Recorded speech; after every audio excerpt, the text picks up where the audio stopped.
দুটো ডিম আর ময়দা দিয়ে ঝটপট এই রেসিপিটা বানিয়ে নিতে পারেন। এটা ছোট থেকে বড় সকলে খুব পছন্দ করবে, বিশেষ করে বাচ্চারা এটা খুব পছন্দ করে।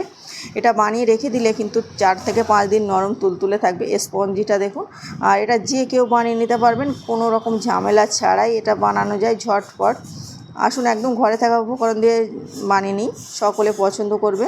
প্রথমে রুম টেম্পারেচারে থাকা নর্মাল কুসুম মানে ডিম নিয়ে নিলাম, দুটো ডিম নিয়ে নিচ্ছি। আপনারা চাইলে একটাও নিতে পারেন বা 3টেও নিতে পারেন। আর যে কোনো কাপ বাটি মেনশনটা ঠিক রাখতে হবে, তার জন্য আমি এই কাপটা নিয়ে নিলাম। এই সেম কাপে সব কিছু মেনশন করে দেবো। এই কাপের 1 কাপ, পৌনে 1 কাপ চিনি দিয়ে নিলাম। চিনিটা দিয়ে ভালোভাবে ডিমের সঙ্গে চিনিটা ভালোভাবে ফেটিয়ে নিতে হবে। যত বেশি ফেটানো হবে, এই ফর্মটা যত বেশি ভালো করে তৈরি করা হবে, তত কেকটা বেশি ভালো হবে। আর দেখুন ভালোভাবে এই চিনিটা গুলিয়ে নিচ্ছি। এখন আমি দিয়ে নেব ফ্লেভারের জন্য। এখানে আমি কোনো ভ্যানিলা এসেন্স বা কোনো রকম ফ্লেভার ব্যবহার করছি না। এখন আমি দিয়ে নিচ্ছি এলাচের দানা। এলাচের দানাটা ভালোভাবে গুঁড়ো করে রেখেছিলাম বেটে। অনেকেই আমরা কেক খেতে চাই, বাড়ির কেকটা সকলেই জানে যে কোনো জিনিস ঘরে বানানো হেলদি হয়, কিন্তু বাড়ি ওই ফ্লেভারের গন্ধ সকলে সহ্য করতে পারে না বা ভালো লাগে না, তার জন্য এলাচের দানাও দিয়ে নিতে পারেন।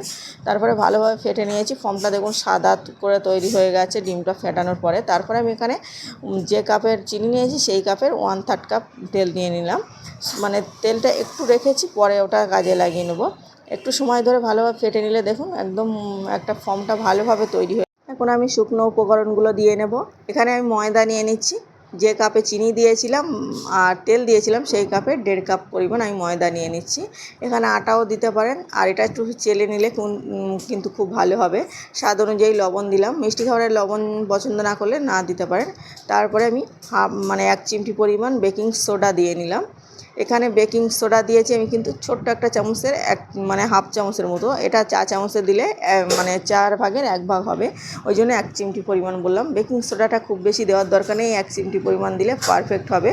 তারপরে সেই সেম কাপের 1 কাপ আমি তরল দুধ নিয়েছি। তরল দুধটা দেওয়ার পরে আমি এটা ভালোভাবে ফেটিয়ে নেব। দুধটা দেওয়ার পরে ভালোভাবে ফেটে নিচ্ছি আমি। আর এটা একটু সময় নিয়ে এখন আমি ফেটে নেব।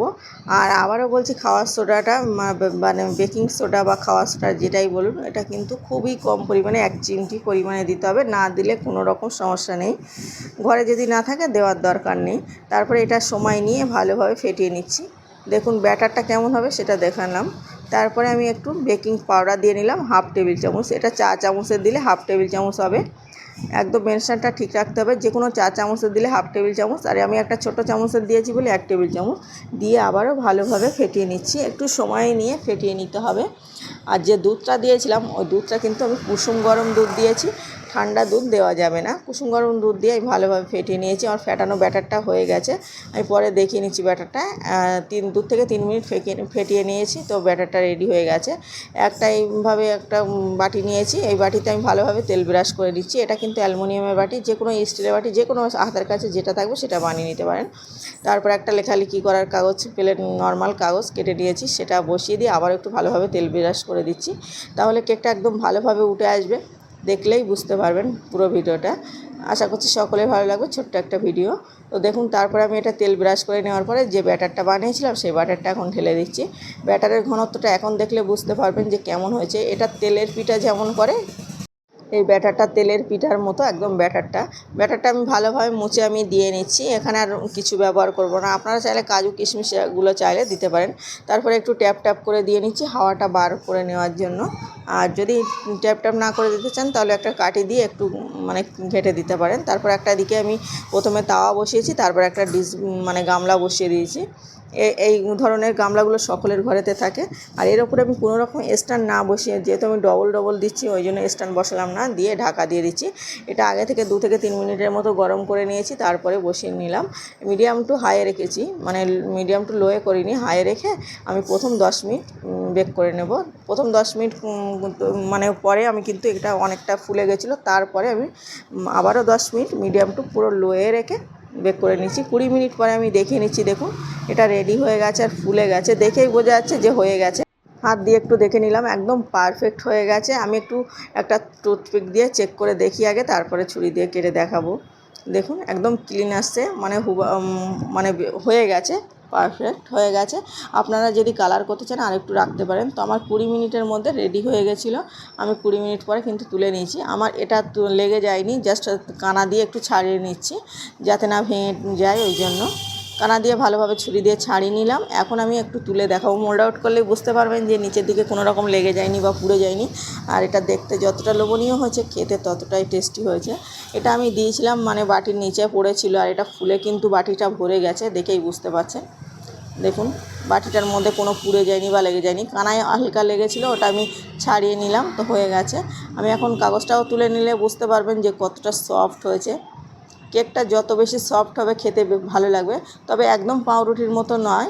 দেখুন, দেখেই বুঝতে পারবেন যে কতটা মজার হয়েছে। আজ ঘরে বানানো যে কোনো জিনিস অনেক হেলদি হয় আর টেস্টিও। কাগজটা তুলে নিয়েছি, দেখুন কতটা লোভনীয় হয়েছে আর কতটা স্পঞ্জি হয়েছে, নরম যেমন হয় কেক, পারফেক্ট কেক হয়েছে একদম। আর সামান্য ঘরে থাকা উপকরণ দিয়ে আর বানানো কতটা সহজ, একদম চোখ বন্ধ করে ভরসা করে এমনভাবে বানিয়ে নিতে পারেন, সকলের পারফেক্ট হবে। দেখুন আমি এখন কেটে দেখাবো, কেটে দেখালে ভিতরটা দেখেই বুঝতে পারবেন যে কেমনভাবে বানিয়েছি। এইগুলো কিন্তু খেতে অসম্ভব মজার। আর অবশ্যই আজকে যদি রেসিপিতে কোনো নতুন বন্ধু থেকে থাকেন, অবশ্যই চ্যানেলটাকে সাবস্ক্রাইব করে পাশে থাকার অনুরোধ করছি। দেখুন আপনাদের কেমন লেগেছে বলতে ভুলবেন না, ভালো লাগলে অবশ্যই লাইক আর সাবস্ক্রাইব করে পাশে থাকার অনুরোধ করছি। আর আমি অনুরোধ করব একবার হলেও ট্রাই করে দেখবেন, বাড়ির ছোট থেকে বড় সকলে খুব পছন্দ করবে। এইভাবে বানিয়ে রেখে দিলে কিন্তু সপ্তাহ জুড়ে এটা নরম থাকবে, বাচ্চাদের স্কুল টিফিনেও দিতে। আর একটু ছিঁড়ে দেখালেই বুঝতে পারবেন যে ভিতরটা কতটা মজার হয়েছে। আর অবশ্যই এইভাবে ট্রাই করে আমাকে বলতে ভুলবেন না কেমন হয়েছে। আবারও দেখা হচ্ছে অন্য কোনো ভিডিওয়, ততক্ষণে ভালো থাকবেন, সুস্থ থাকবেন।